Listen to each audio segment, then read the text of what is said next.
श्री भगवद्गीता अध्याय 12 अशा प्रकारची भगवंताची वचने ऐकून अर्जुन म्हणाला, हे मनमोहना, जे अनन्य प्रेमी भक्त पूर्वी सांगितलेल्या प्रकाराने निरंतर आपल्या भजन आणि ध्यानामध्ये संलग्न राहून आपणाला सगुणरूपी परमेश्वराला अतिशय श्रेष्ठ भावाने उपासतात आणि जे अविनाशी सच्चिदानंद गहन निराकाराचीच उपासना करतात, त्या दोन प्रकारच्या भक्तापैकी आणि उत्तम योगवेते कोण आहेत?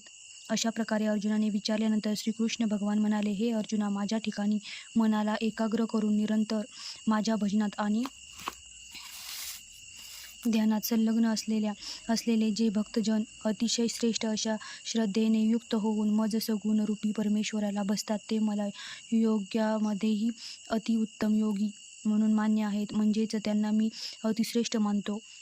आणि जे पुरुष इंद्रिय समुदायाला चांगल्या प्रकारे वश करून मन आणि बुद्धीच्या पलीकडील सर्व व्यापक अकथनीय स्वरूप आणि नेहमी एकरस राहणारे नित्य निश्चल निराकार अविनाशी सच्चिदानंद गहन ब्रह्माची निरंतर ऐक्यभावाने ध्यान करीत उपासना करतात, ते सर्व भूतांच्या हितामध्ये रत असलेले आणि सर्वांच्या ठायी समभाव ठेवणारे योगी ही मलाच प्राप्त होतात. परंतु त्या सच्चिदानंद निराकार ब्रह्माच्या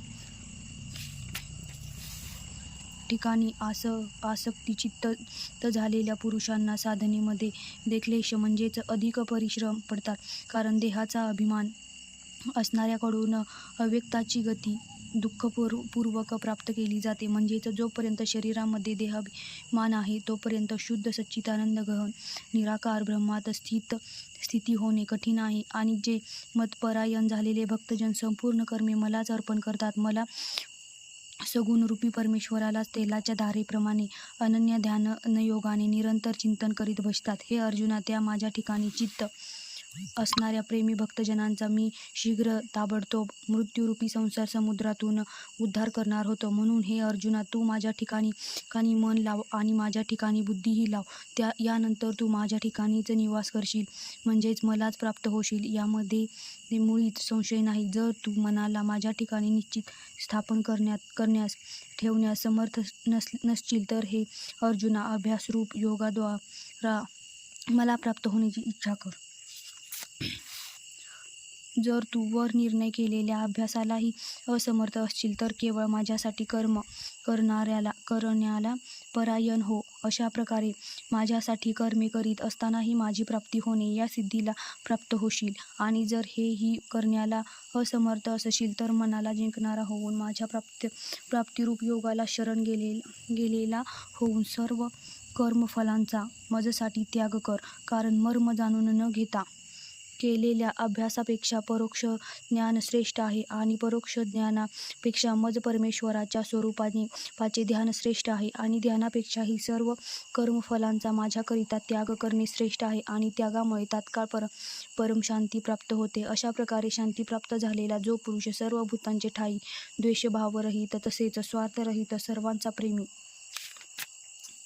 आणि हेतुरहित दयाळू आहे आणि ममतारहित तसेच अहंकाररहित आहे, सुख आणि दुःखाच्या प्राप्तीमध्ये समभाव ठेवणारा आणि क्षमाशील आहे, म्हणजेच अपराध करणाऱ्यांनाही अभय देणारा आहे.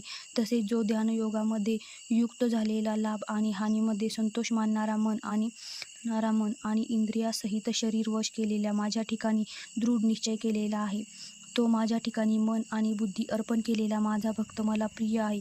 माझ्यापासून कोणत्याही प्राण्याला उद्वेग प्राप्त होत नाही आणि जो स्वतःही कोणापासून उद्वेग पावत नाही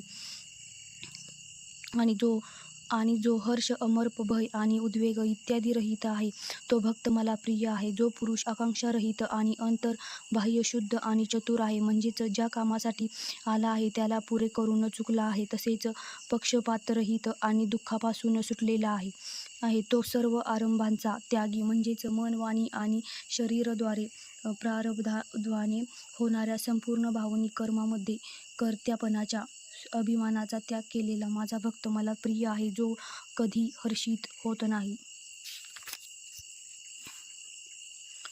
द्वेष करीत नाही आणि कामना करीत नाही. तसेच जो शुभाशुभ कर्मफलाच्या त्यागी आहे तो भक्तियुक्त पुरुष मला प्रिय आहे. जो पुरुष शत्रुमित्राच्या ठिकाणी आणि मानापमानाचा सम आहे, तसेच शीत उष्ण आणि सुख-दुःख इत्यादी द्वंद्वांमध्ये सम आहे आणि सर्व जगामध्ये आसक्तरहित आहे, आणि जो निंदा स्तुतीला समान मानणारा आणि मननशील आहे, म्हणजेच ईश्वराच्या स्वरूपाचे निरंतर मनन करणारा आहे. तसेच कोणत्याही प्रकारे शरीर निर्वाह होण्यामध्ये नेहमी संतुष्ट राहणारा आहे आणि राहण्याच्या ठिकाणामध्ये ममतारहित आहे. तो स्थिर बुद्धीचा भक्तिवान पुरुष मला प्रिय आहे. आणि जे मंतपरायण होऊन, म्हणजेच मला परम आश्रय आणि परम गती, तसेच सर्वांच्या आत्मरूप आणि सर्वांच्या पलीकडचा परम पूजनीय समजून विशुद्ध प्रेमाने माझ्या प्राप्तीसाठी तत्पर असलेला श्रद्धायुक्त पुरुष या उपरोक्त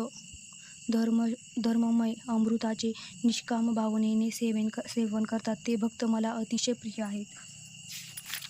अशा प्रकारे 12वा अध्याय समाप्त झालेला आहे. थँक्यू.